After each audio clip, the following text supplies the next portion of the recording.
berita datangnya dari Tuhan yang menciptakan langit dan bumi, yang kasih setianya kekal selamanya, dan yang tidak pernah meninggalkan perbuatan tangannya. Kasih karunia dan damai sejahtera dari Allah Bapa kita dan Tuhan Yesus Kristus menyertai kita. Amin. Jemaat Tuhan, kehidupan yang damai datangnya dari Tuhan, sehingga saat kita berkumpul, tentunya kita berjumpa dengan Tuhan Sang Damai dalam kehidupan ini. Demikian pujian yang akan kita nyanyikan, kalau mencari damai.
Matius 22 pasal yang ke-37 sampai yang ke-40. Jawab Yesus kepadanya, "Kasihilah Tuhan Allahmu dengan segenap hatimu, dan dengan segenap jiwamu, dan dengan segenap akal budimu." Itulah hukum yang terutama dan yang pertama, dan hukum yang kedua yang sama dengan itu ialah, "Kasihilah sesamamu manusia seperti dirimu sendiri." Pada kedua hukum inilah tergantung seluruh hukum Taurat dan kitab para nabi. Bapak Ibu, marilah kita kembali pujikan pujian permohonan pengampunan ketika aku berbeban berat.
yang keempat sampai yang keenam.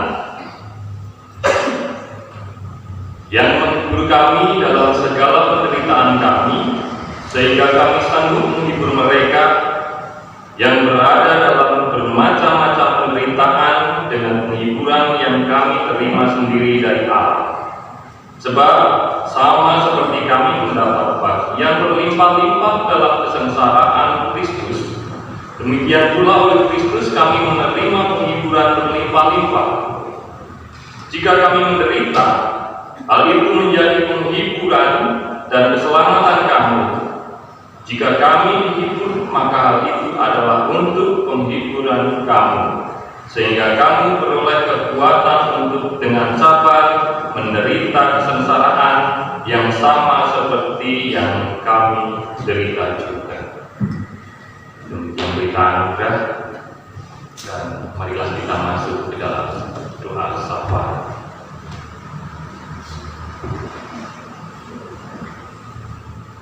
Terima kasih Tuhan, puji dan syukur kami panjatkan kehadirat-Mu ya Tuhan.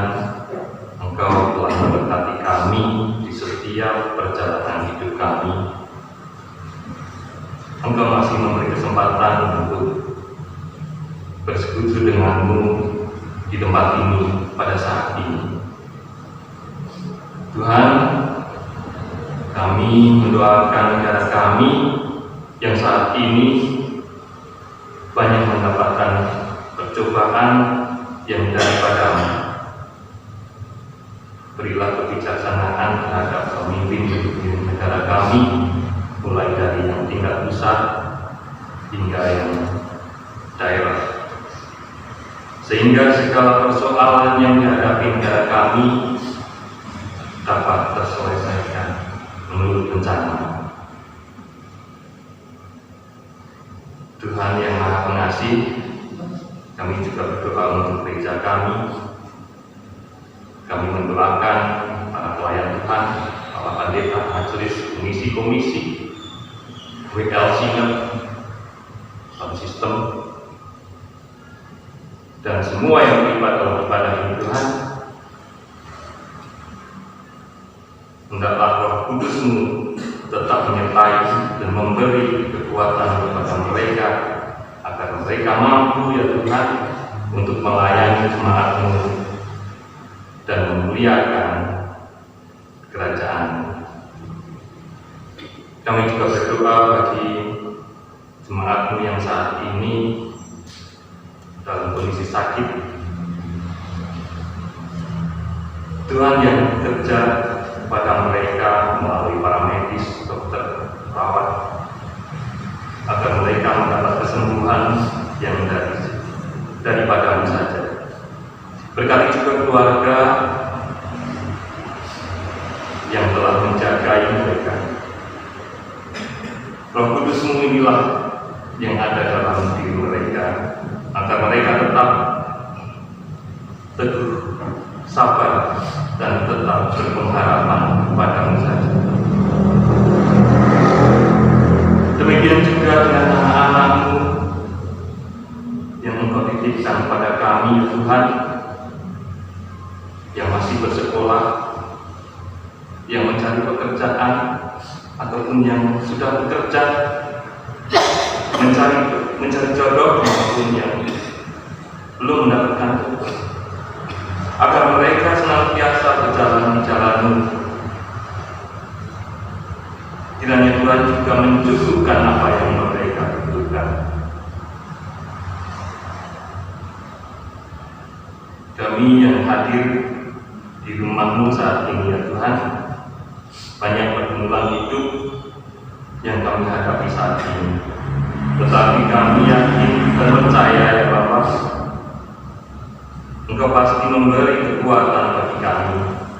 Tuhan pasti memampukan kami untuk menghadapi segala pergumulan hidup kami, karena kami percaya Engkau sumber kekuatan bagi kami. Pekerjaan kami ya Allah, biarkanlah pekerjaan kami menjadi sumber berkat yang akan Engkau berikan kepada kami, sehingga sehingga melalui berkat-Mu kami dapat semakin bersyukur terhadap-Mu. Roh Kudus-Mu, jagalah yang tetap mengajari dan membimbing kami agar berjalan di jalan kebenaran-Mu. Kami sadar ya Tuhan, kami ini manusia lemah, sering melakukan dosa dan kesalahan. Kiranya Engkau sudi mengampuni dan sudi menghapus dosa kami dan pelanggaran yang kami perbuat. Kuduskanlah kami agar kami layak menerima berkat yang Engkau berikan. Inilah kami ya Tuhan. Terimalah doa dan permohonan kami melalui nama-Mu, Tuhan Yesus Kristus, Juru Selamat kami yang hidup. Amin.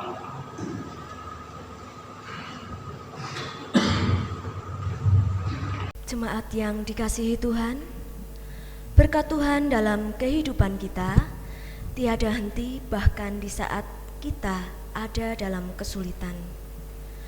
Pertolongannya datang tepat waktunya. Mari kita mengucap syukur dengan mengumpulkan persembahan, dengan kita iring pujian, betapa hatiku.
Inilah persembahan kami Tuhan, terimalah dan biarkan persembahan ini biar kami kelola untuk membesarkan nama-Mu saja Tuhan. Sucikan dan kuduskanlah persembahan ini. Tuhan, sebentar lagi kami akan mendengarkan firman-Mu. Tuhan boleh hadir di tempat ini melalui hamba-Mu ini Tuhan. Kiranya Tuhan boleh berkati, Roh Kudus-Mu menyertai dan mampukan kami mengerti, memahami apa yang menjadi firman-Mu. Demikianlah Tuhan, doa dan ucapan syukur kami. Di dalam nama Tuhan kami Yesus Kristus, Juru Selamat kami yang hidup. Amin.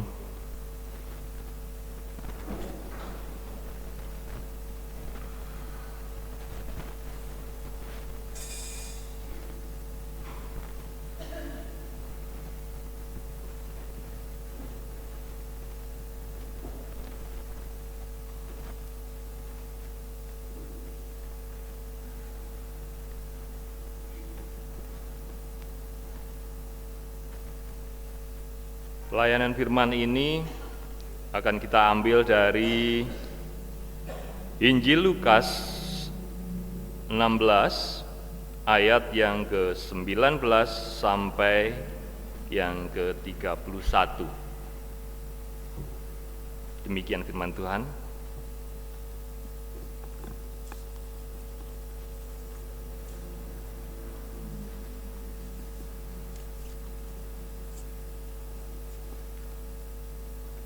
Orang kaya dan Lazarus yang miskin. Ada seorang kaya yang selalu berpakaian jubah ungu dan kain halus.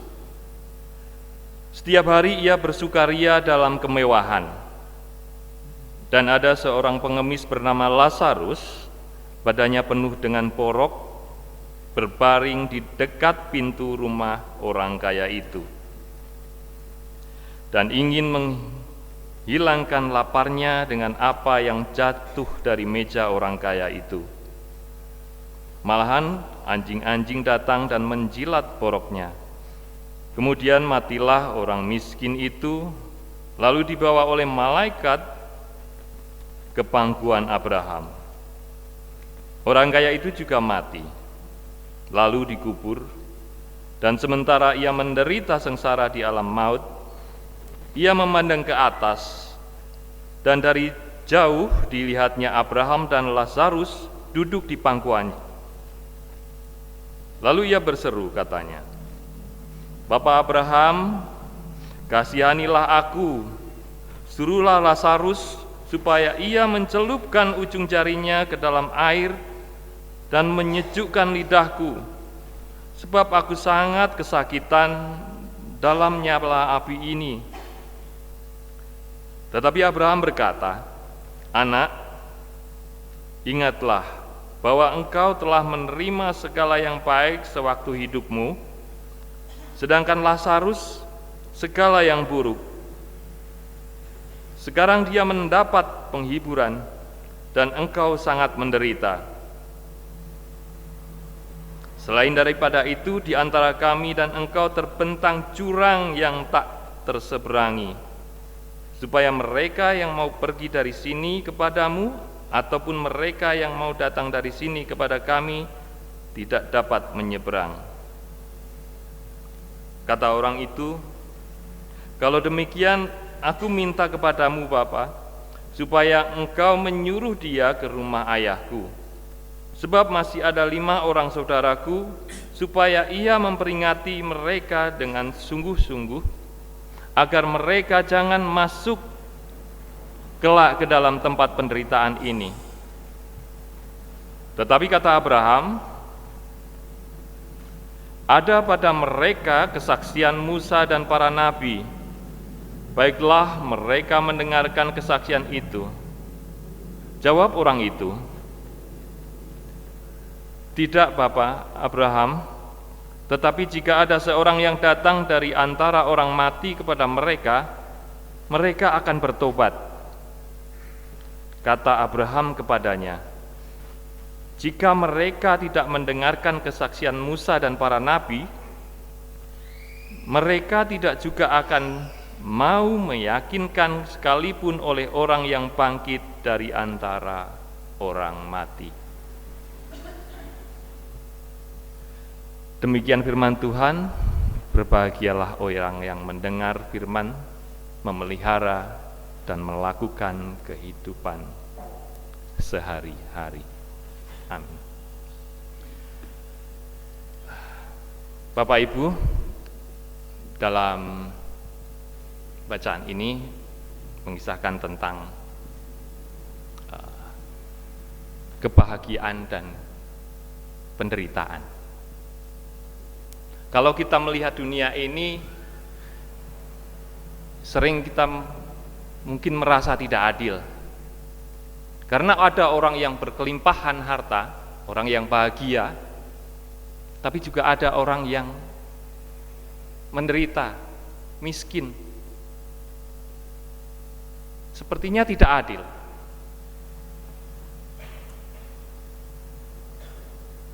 Dan yang ukuran orang bahagia itu adalah, kalau kita sebagai manusia, kebahagiaan itu adalah apabila kita mendapatkan harta yang banyak, kesehatan,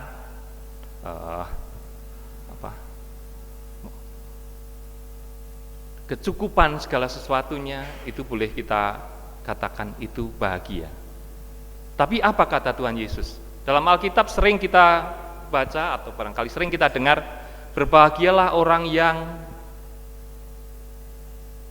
banyak, orang yang miskin, orang yang lapar, orang yang menderita. Lalu bagaimana ukuran yang sebenarnya? Kenapa Tuhan Yesus mengatakan berbahagialah orang yang menderita? Apakah menurut cerita ini, kalau kita melihat dari cerita ini, apakah kebahagiaan itu hanya untuk orang miskin? Atau apakah orang kaya tidak boleh bahagia? Orang kaya berdosa? Tentu saja tidak, Bapak Ibu.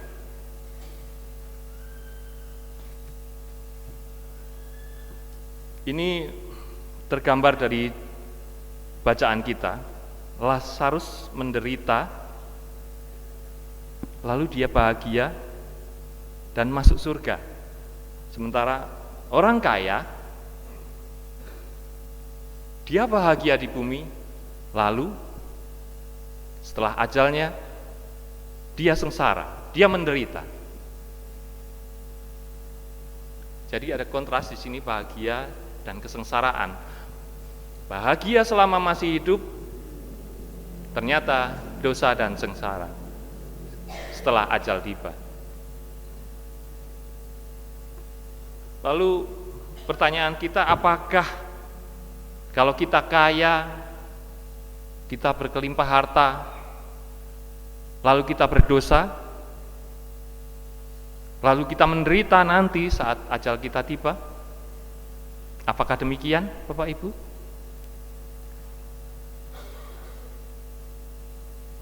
Kalau kita baca dalam Perjanjian Lama, kalau seperti nabi-nabi, Ayub misalnya, dia adalah orang yang kaya, dia memiliki banyak ternak, dia memiliki sekitar 7.000 domba, 3.000 unta, 500 keledai.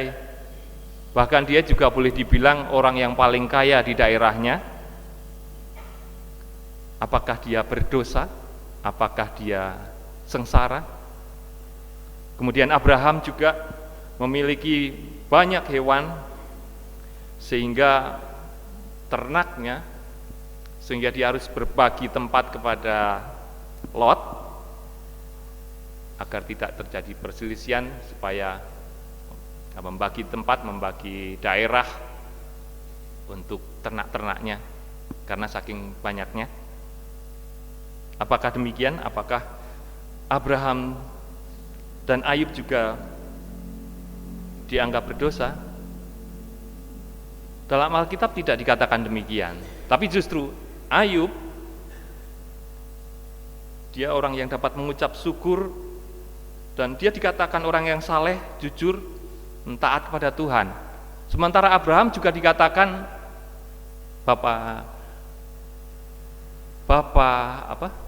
Abraham itu sering dikatakan sebagai bapak orang percaya. Berarti ukuran kaya juga bukan berarti kalau kaya dia akan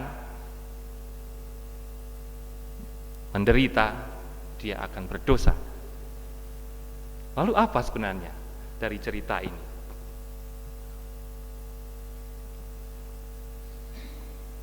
Lalu sebenarnya apa yang menjadi penyebab orang kaya tersebut dianggap berdosa? Kalau kita perhatikan dalam bacaan ini, yang pertama itu si orang kaya itu mempunyai sikap memamerkan status kekayaannya. Kalau dari bacaan tadi, dia mengenakan jubah ungu yang mahal. Jubah ungu itu kalau di zaman itu jubah yang mewah, itu adalah menunjukkan status sosialnya, bahwa dia adalah orang yang kaya, dia orang yang berada. Dan bahkan harga dari jubah itu, kalau boleh dikatakan, itu mungkin 100 kali lipat dari harga upah karyawannya. Bayangkan Bapak Ibu, berarti jubah ungu itu, jubah yang halus itu mahal harganya. Itu menunjukkan status sosialnya, bahwa orang kaya itu adalah memang orang yang terhormat, orang yang sangat kaya. Dan kenapa kalau hanya untuk memakai baju itu dikatakan menyebabkan dia menjadi berdosa? Karena dia memamerkan baju itu, dia sering menggunakan baju itu tidak pada tempatnya. Dia sering melakukan pesta. Hampir setiap hari dia berpesta, sehingga kadang dia juga lupa. Mungkin kalau di sini orang yang tiap hari memakai baju itu malah justru malah dianggap dia hanya punya satu baju. Tapi mengapa ini dia menunjukkan bahwa dia sering memakai baju itu hanya untuk yaitu memamerkan hartanya, memamerkan statusnya. Kemudian yang kedua, sikap mengabaikan Tuhan. Dia berfoya-foya, bersenang-senang hampir tiap hari, sehingga dia juga melupakan hari Sabat. Ini salah satu dosa orang tersebut. Karena hartanya dia lupa. Dia meninggalkan hari Sabat yang harusnya dikuduskan.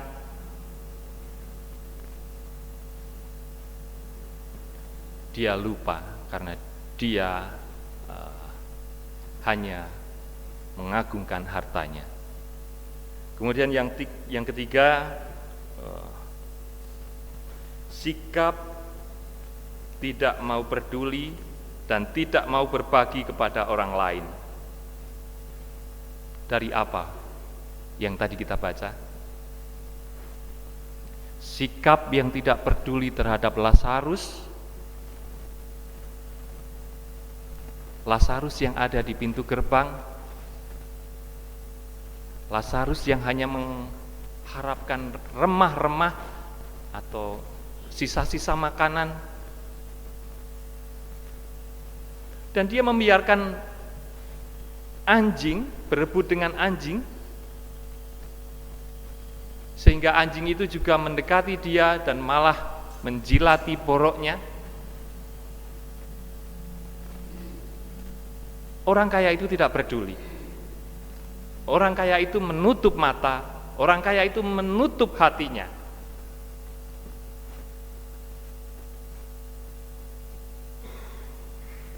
Apakah itu salah? Dia tidak melakukan kekerasan apa-apa. Kalau dari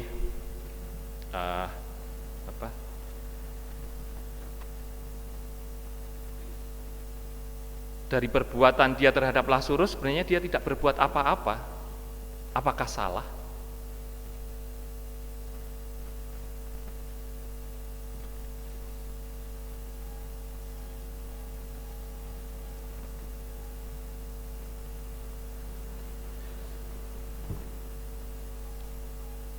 Apakah salah orang kaya tersebut tidak peduli? Dia tidak secara langsung, secara fisik mengakibatkan kerugian terhadap Lazarus. Sebenarnya orang kaya itu tidak melakukan apa-apa terhadap Lazarus. Nah, justru ketidakapa-apaan ini, dia tidak melakukan ini, boleh dikatakan ini juga termasuk dalam kekerasan. Karena sebenarnya dia mampu untuk melakukan, tapi dia tidak melakukan untuk peduli dan membiarkan dia mengambil remah-remah, dijilati oleh anjingnya, karena hati dan matanya tertutup. Itulah bahkan di dalam ayat ini tidak disebutkan nama orang kaya tersebut. Kenapa Bapak Ibu? Di dalam ayat ini tidak disebutkan nama. Ternyata dalam tradisi Israel, dalam tradisi orang Yahudi waktu itu, orang yang seperti ini tidak layak untuk disebutkan namanya. Makanya di sini tidak disebutkan nama siapa, nama orang tersebut, orang kaya tersebut. Bapak Ibu, sesungguhnya cerita ini bukan hanya tentang orang yang mati dan mati dalam penyesalan, mati dalam dosa, melainkan tentang kita hari ini. Kita diberi pilihan untuk peduli atau tidak.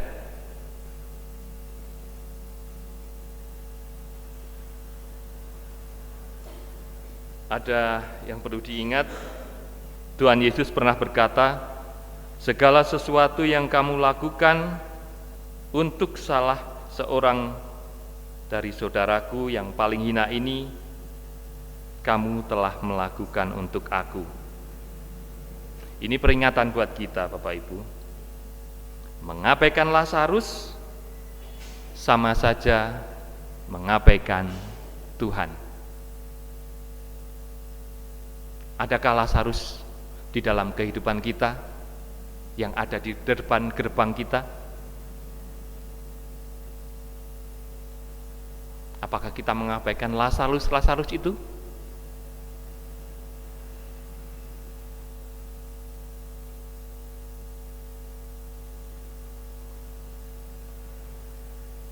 Lalu di mana Lazarus sekarang ini Bapak Ibu? Adakah Bapak Ibu yang hari ini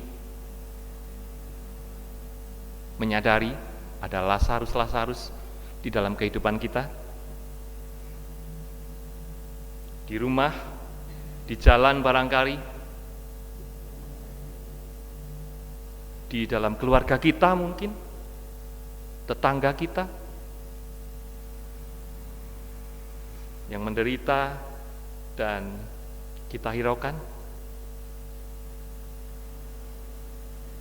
Mari kita merenungi, apakah ada Lazarus di dalam kehidupan kita hari ini?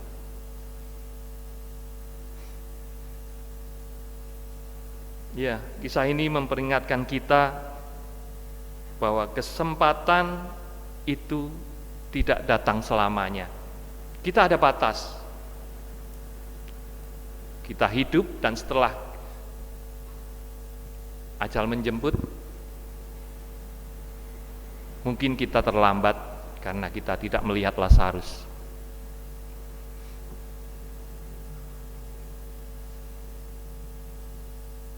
Ini adalah kesempatan kita untuk menyentuh hati Tuhan.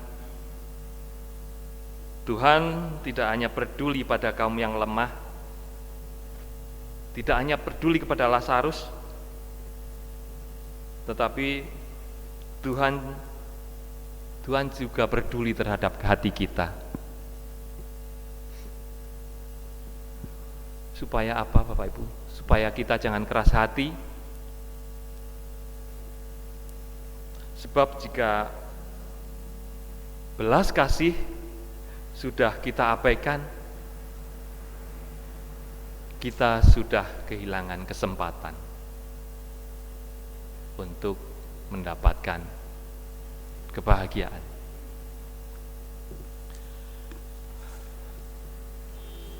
Lalu pertanyaannya, apakah Anda menjadi orang yang hanya sibuk memupuk harta, menutup mata, dan akhirnya Anda terlambat dan hilang kesempatan? Atau Bapak Ibu memilih untuk hidup dengan mata yang terbuka, hati yang peka, tangan yang mengulur untuk mereka yang menderita, untuk Lazarus, dan kelak saat kita menerima ajal, Tuhan boleh peluk, Tuhan boleh angkat.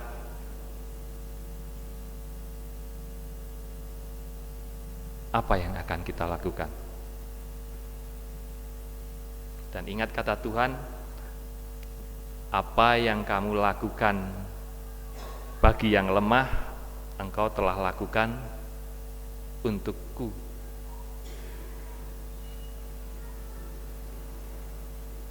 Untuk peduli itu tidak harus melakukan hal-hal yang besar. Kepedulian tidak harus melakukan yang wah. Karena apa? Lazarus tidak menuntut pesta atau makan yang besar. Lazarus hanya menanti remah-remah, sisa-sisa, setetes belas kasih, sebutir harapan. Lazarus hanya punya harapan. Demikian juga dengan dunia sekitar kita.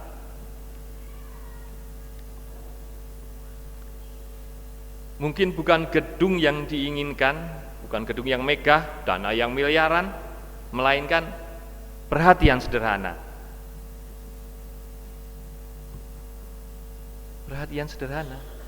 Barangkali senyum yang manis, senyum yang tulus, kemudian doa yang sungguh-sungguh, telinga yang mau mendengar, dan setiap tindakan-tindakan kecil yang menjadi cahaya bagi ruang yang gelap. Tindakan-tindakan kecil, menuntun, mengulurkan tangan, memberi sedikit.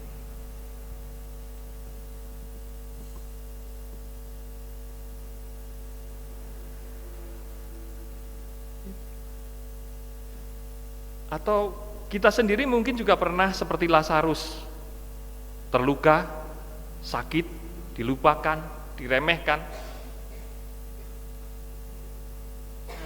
Tetapi ingat, Tuhan melihat kita, Tuhan mendengar kita, Tuhan mengangkat kita. Tuhan tidak pernah membiarkan tangisan kita, tetesan air mata kita dengan sia-sia. Karena Dia adalah Allah yang peduli kepada kaum yang lemah. Dan ingatlah, di pangkuannya kelak nanti ada penghiburan. Dua sisi ini penting Bapak Ibu. Jika Anda berada di sisi berkelimpahan, sederhana, buka mata, buka hati. Dan jika Anda di sisi kesusahan atau penderitaan, percayalah kasih Allah lebih besar dari luka Anda.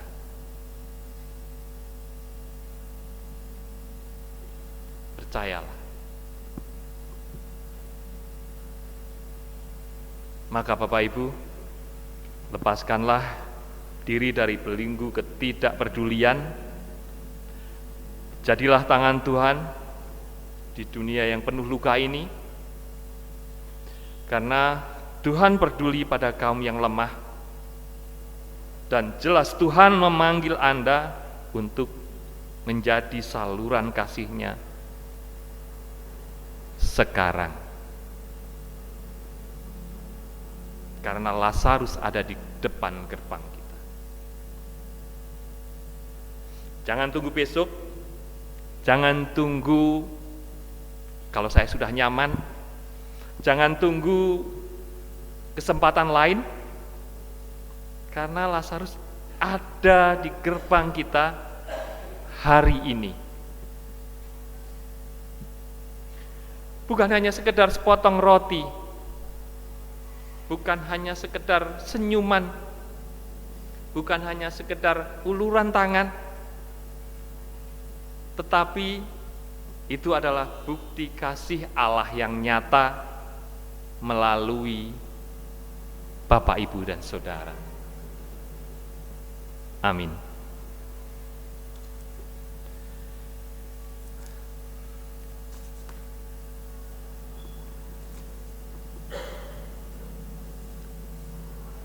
Mari kita berdoa.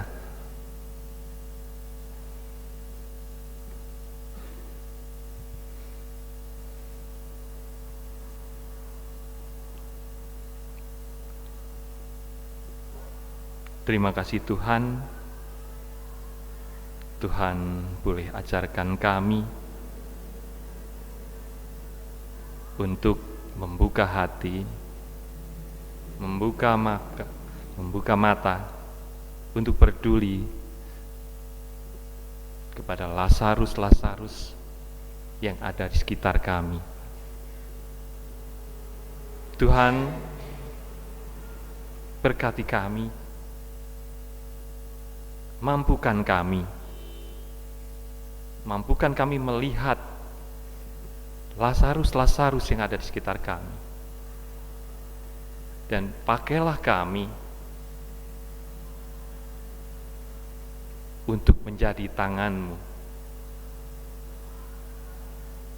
Terima kasih Tuhan, terima kasih atas penyertaan-Mu untuk kehidupan kami. Dan doa ini kami panjatkan ke dalam nama-Mu Tuhan Yesus yang telah mengajarkan kami doa Bapa kami.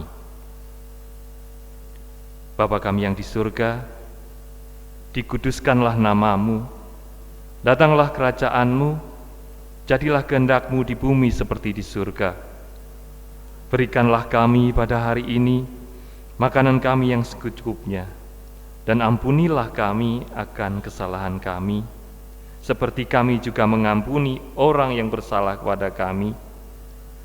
Dan janganlah membawa kami ke dalam pencobaan, tetapi lepaskanlah kami daripada yang jahat. Karena Engkaulah yang empunya kerajaan dan kuasa dan kemuliaan sampai selama-lamanya. Amin.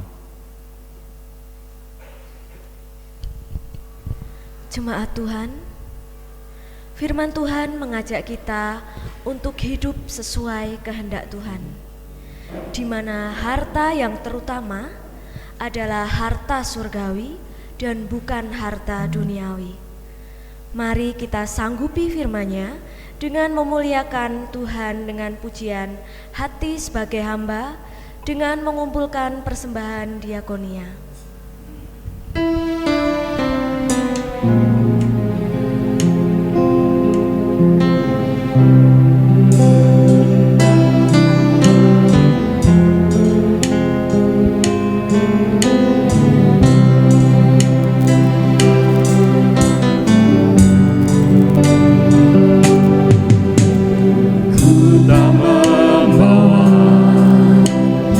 Apapun juga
ingat semua.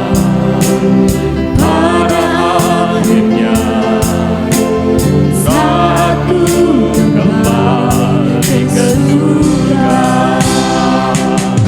kemana yang ku punya hati sebagai hamba yang taat dan setia padamu Bapa. Kemanapun ku bawa hati yang menyembah dalam roh dan kebenaran sampai selamanya. Inilah yang ku punya, hati sebagai hamba yang mau taat dan setia padamu Bapa.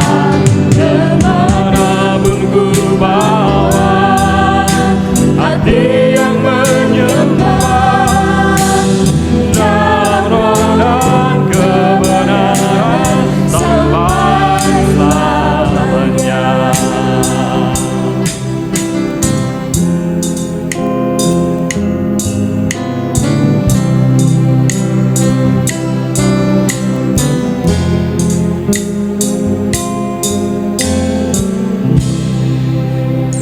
Mari Bapak Ibu kita bangkit berdiri untuk menyatakan pengakuan iman rasuli bersama dengan jemaat Tuhan di seluruh dunia.